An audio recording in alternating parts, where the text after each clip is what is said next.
All right, super excited for this conversation. Taylor, thank you for spending some time with us. What I would love for you to do is position what is current state of Fat Brands right now. A lot has happened. So you're talking to prospective franchisee. They could be a multi-brand franchisee. They could be a multi-unit franchisee. They could be someone that's looking to get into the space right now. What do they need to know about Fat Brands right now? So today, Fat Brands has over 2,300 locations open and operating across 17 different concepts. And we have a pipeline of over 850 franchises that have been purchased to be built that are going under construction over the next 5 to 10 years based off the development schedules that people commit to and the number of units they buy, etc. It's an exciting portfolio of restaurant concepts that give franchisees really a one-stop shop to develop their franchise businesses in the markets that they're developing in across multiple brands. We offer co-branding of certain concepts, right? So we have our wing concepts co-branded with our burger concepts, such as Fat Burger and Buffalo's and Johnny Rockets and Hurricanes and Marble Slab and Great American Cookie. To increase, of course, the revenue for the franchisees and their profitability and offer customers a differentiated value add that other franchisors can't offer.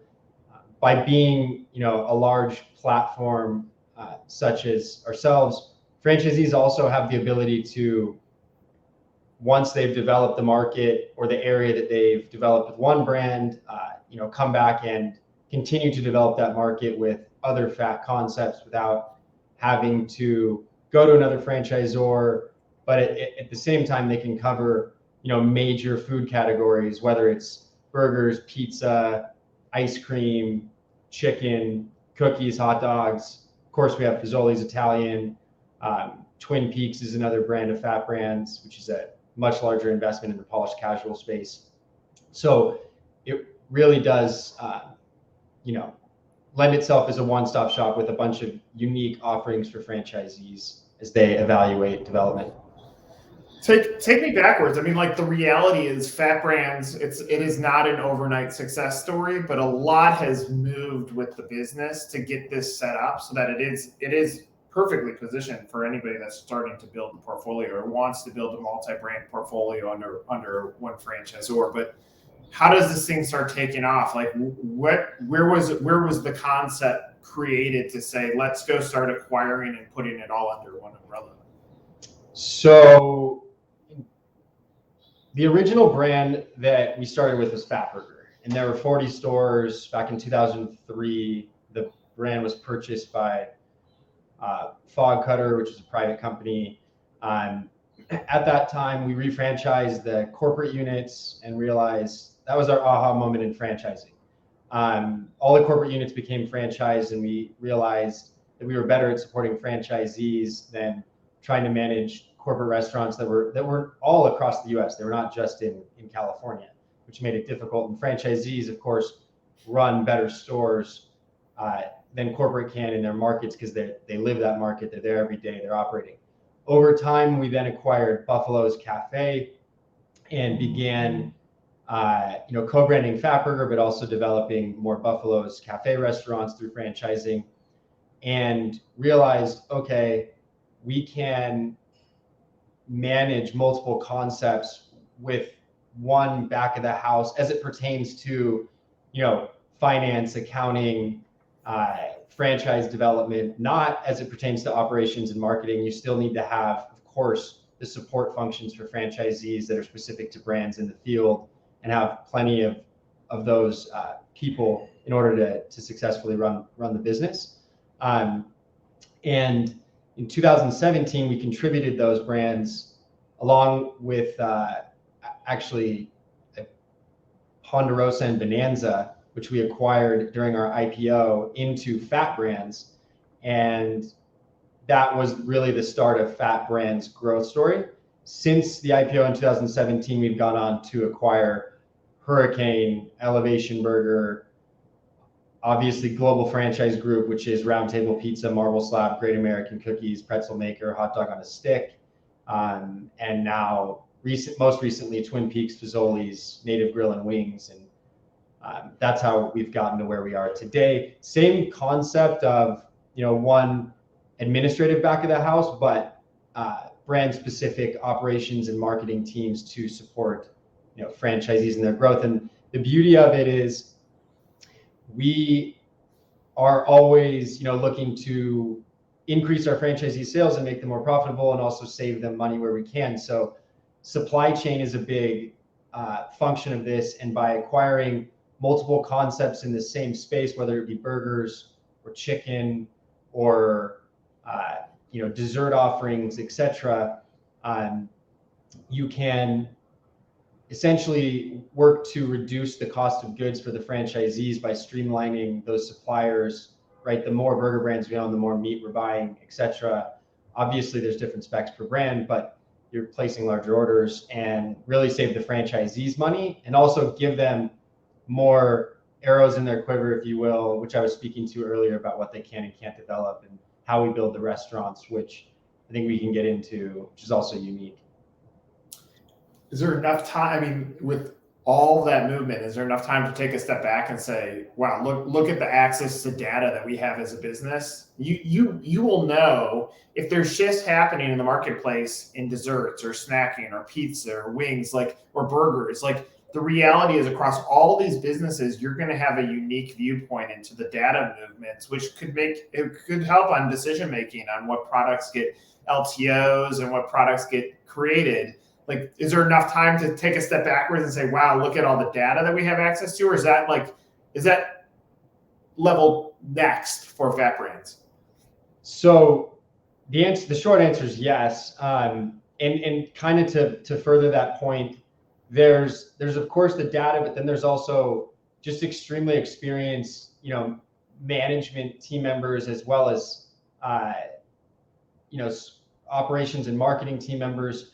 And so when we identify, one issue that one brand may be experiencing, we can sort of get ahead of it, because we can see, oh, this is going to affect other concepts, or here's something that's working at this concept that we should be rolling out in others, whether it be, a new product offering such as you're suggesting, or customer data and traffic and, marketing collateral, or I should say initiatives rather, that have been more effective.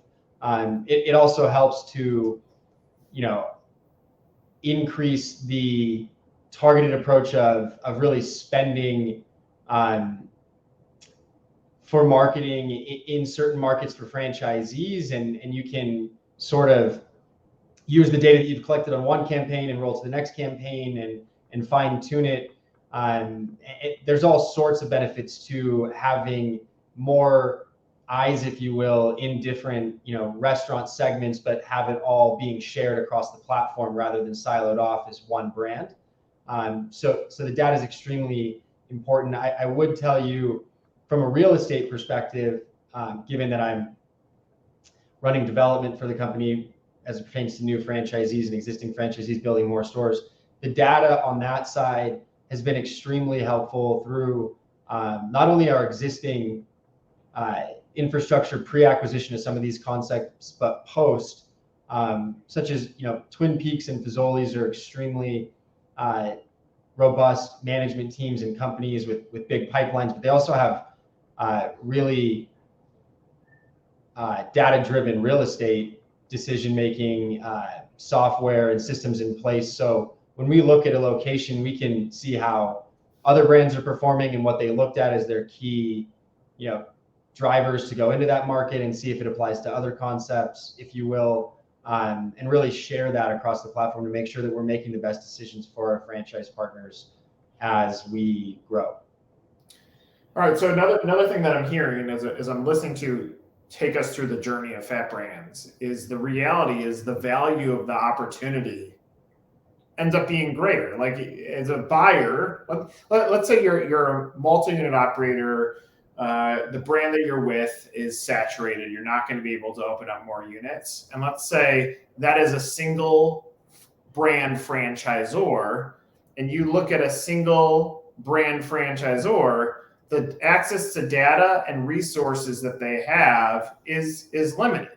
And the reality is, for in essence the same expenses, you could buy into a brand that falls under fat and be able to access so much greater. So that royalty and that fee actually delivers a greater return on investment because of what you're able to offer. Therefore, as life continues, does the restrictions or the line to join the club get a little bit more challenging for operators, because you're going to be very selective of who comes in, because you're going to be looking at a higher profile candidate because you have so much to offer against everything that you have under your umbrella? So it's certainly, the scale of Fat Brands has certainly brought larger existing multi-unit operators into the system, which is great. I believe we need to evaluate everybody, of course, on a standalone basis, right? Because there's we support a single store franchisee with as much support as we would give a multi-unit franchisee, right? However, it does lend to being more selective given the need to scale across, a platform as large as Fat Brands is not as necessary as if when it was just, for example, Fat Burger, and you had 40 restaurants and you need, to scale that brand and get any franchisee that qualifies, of course, to develop. In this particular, scenario now, we are definitely more selective. However, it does depend on the brand. It depends on the market. It depends on a lot of other factors before we qualify and approve a candidate. And there's pluses and minuses to both, I would say. Big operators are great. They're savvy. They can certainly roll out the brand. And we want that, right, at Fat Brands. But we also need to be mindful of, there's a lot of, ancillary markets where a large multi-unit operator is not going to go build a store. For example, super small towns in rural America are great markets for a lot of our concepts, but you're going to need, more often than not, a single store operator that knows that market, that lives there, to run that. And so while you have more selection on potentially somebody who's, for example, going to develop, Houston, I'm just going to throw that out there. Of course, you're going to want to make sure they have the capital and the know-how and the team and the scale for doing that deal. You're still going to have to, work with other candidates that we also welcome as equally into the system in smaller markets to develop out the brands. And there's tons of opportunity in those areas that, might not be as top of mind in most people's minds when you think about development. But the AUVs and the unit level economics of how the stores perform in those markets has been well received across our brands, and we continue to want to grow everywhere it makes reasonable sense for the brand and the franchisee, first and foremost. Are you seeing the existing franchise operators, even on you acquire brand X and brand X now gets added to the portfolio? Do they start saying, well, tell me what else I need to be looking at? Are they coming to the table faster, knowing the depth of everything that you just said on both how you're supporting the franchisees, from product to real estates to AUVs to multi-brand markets? Like, are the existing franchise operators of both new brands and existing Fat Brands coming at a higher pace because they know the secret of growing with you? Yes. So last year, franchise sales were larger than they've ever been. We signed up well over 300 restaurants that were committed, and we're on track to do the same this year or more. What I'm seeing across franchisees coming in to the platform is they're not only hungry to develop one concept, but hungry to develop multiple and really, develop their markets with a multi-brand platform. And it's essentially a similar concept at the Fat Brands level, but at a micro level, right? Like, they have their existing team that they've used and grown to build out their, let's call it 5 or 10 Fatburger restaurants, for example, and it's very synergistic and conducive for them to then turn around and say, okay, I'm going to also develop all the Johnny Rockets in this city and use that same management team that they have to, develop those stores as well. Or it could be, somebody developing and making this up, a Native Grill and Wings and Fazoli's, or, Marble Slab, Great American Cookie, and Round Table Pizza. And so in having just all these different options for somebody to develop, as well as, just plenty of concepts of white space, basically anywhere, depending on the brand that's available in the market, you don't have operator fatigue where they can't continue to grow, which has been, very nice to offer our franchise partners. Certain brands are developed, they're built out in certain markets and you can't really grow them. However, by bringing those brands into the fold at Fat Brands, I have plenty of different franchise partners that are now either they've already cross-developed multiple brands, or we're in conversations with them to develop a new brand in their territory so that they can continue to scale their businesses. And it's really limitless in that regard, because as Fat continues to grow, their potential portfolio of restaurant concepts and opportunities continues to grow with them, and they don't have to, go apply to be a part of another franchise. Or once you're a Fat Brands franchisee, you have the ability to develop other concepts in another, breath, or in the same breath. You would, what happens is the franchise partners don't need to pass up really good real estate opportunities, even though that piece of real estate might not work for the concept that they currently operate. If they know that's a killer location that's going to do, very well for them, and they want to develop it for another Fat concept because it doesn't fit the needs of the concept they currently operate, it's also an added bonus for them, so that they don't have to lose out on good locations just because they don't have that specific brand today. And that's been a very big driver of growth for us. Let's close on this. I would imagine that you're able to start seeing some predictability on next year's growth markets, because you're already filling the pipeline of franchisees that are coming into play. How far out are you looking right now from a success standpoint? Are you thinking about other brands to acquire? Like what's the future statement for Fat Brands? So Fat Brands will always continue to look at acquiring other concepts. Of course, for every deal we do, we've seen 10 to 15 to 20 or more. And so that'll always be part of the model, right? Because the model is to scale through acquisition as well as organic growth. However, looking out on the organic growth side, there's just tremendous demand for our concepts and brands. Given that we are 95% franchised and 5% corporate owned, and really those corporate owned stores are specific to certain brands, we are willing to and can develop in a lot of markets that a company owned and operated business won't, go into, speaking more towards those smaller, markets in parts of rural America, or just outside of the big cities where you're not going to see a corporate store go up because it doesn't make sense for that person, or that company, I should say. And